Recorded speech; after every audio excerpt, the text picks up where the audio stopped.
falar tudo hoje sobre a minissérie Eric, que chegou na Netflix. Na trama, nós vamos acompanhar o Vincent, que passa por um casamento um tanto quanto conturbado. Além disso, eles têm um filho de 9 anos, o Edgar. Tudo na vida deles muda quando o Edgar desaparece quando estava indo para a escola. É claro que eles ficam totalmente desesperados, especialmente o Vincent, que já lida com uma série de problemas.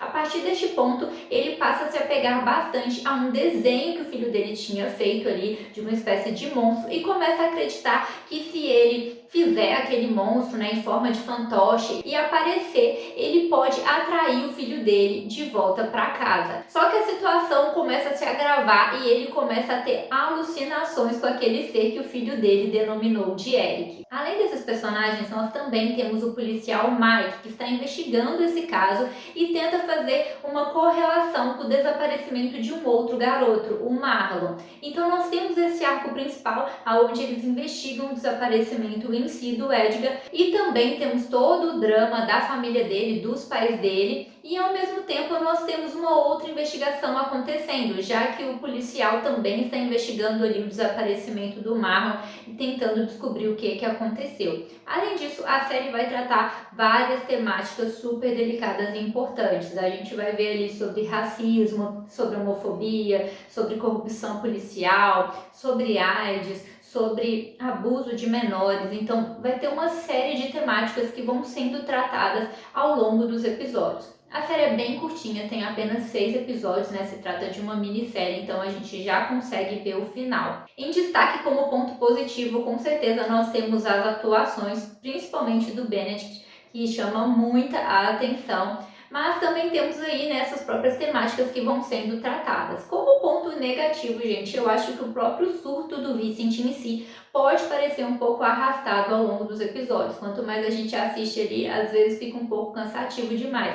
É claro que tudo isso tem um motivo, a gente conhece ali um pouco, né, sobre o passado dele, os traumas dele, os vícios e o que levou ele a chegar naquele ponto, mas ao mesmo tempo tem momentos que isso pode ficar um pouco cansativo, apesar da série ser curta. Um outro destaque, com certeza, também são essas tramas secundárias. A própria vida do policial, né, do Mike, é bem interessante e tem uma série de temáticas delicadas em torno da vida dele, das investigações que ele faz. Então, realmente é um personagem que eu gostei muito de ver e eu confesso que eu achei mais interessante o arco dele em si e esses arcos secundários do que a história principal. Então, a partir deste ponto, o vídeo tem spoiler. Se você não assistiu a série ainda, corre lá para assistir e depois você volta aqui. Então, gente, ali falando do Vincent em si, como eu disse, em alguns momentos eu acho que fica um pouco cansativo. A gente percebe que ele tem uma série de vícios, ele mesmo se reconhece depois como uma pessoa tóxica e acabava contaminando em si o relacionamento dele, a casa dele, que levou toda essa problemática, inclusive fazer o Edgar fugir, né? Porque depois a gente descobre que, na verdade, ele apenas fugiu, ele não foi sequestrado nem nada do tipo. Então a gente conhece as nuances por trás do Vincent, inclusive ele fica tendo aquelas alucinações ali ao longo dos episódios e no final ele tenta melhorar isso, afinal de contas isso quase levou o filho dele para sempre. Em contrapartida, nós também temos o Mike, que também passa por uma série de momentos delicados, tem o parceiro dele ali com AIDS, a questão que ele vive no trabalho, vendo a corrupção policial, lidando ali com o racismo, com uma investigação super delicada. Então, com certeza, como eu disse, eu achei o arco dele em si mais interessante do que o arco principal em muitos momentos. É um personagem muito rico, com certeza. Mas já vamos falar aí do final, porque não tem tanta coisa assim pra minuciar sobre essa série.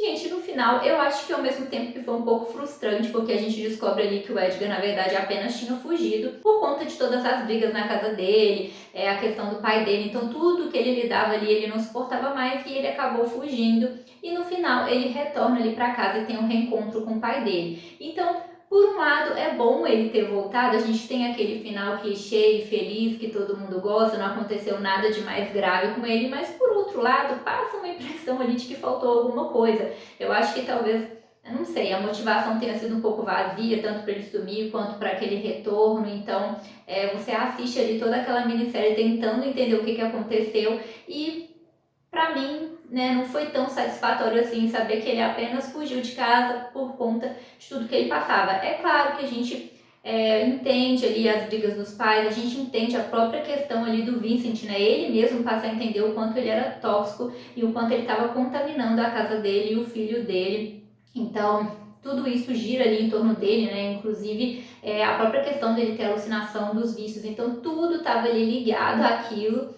Mas ainda assim, parece um pouco frustrante quando o Edgar simplesmente surge ali no final e no final das contas não tinha acontecido nada assim, ele só quis fugir de todo aquele ambiente que era super tóxico. Então, para mim, acabou sendo mais interessante as outras histórias, como eu disse, as histórias secundárias, o desfecho do caso do Marlon, né? Que foi muito mais interessante de uma forma geral. Mas deixem para mim nos comentários o que vocês acharam, gostaram, não gostaram, o que vocês acharam aí dessa minissérie. Então é isso, galera. Tchauzinho!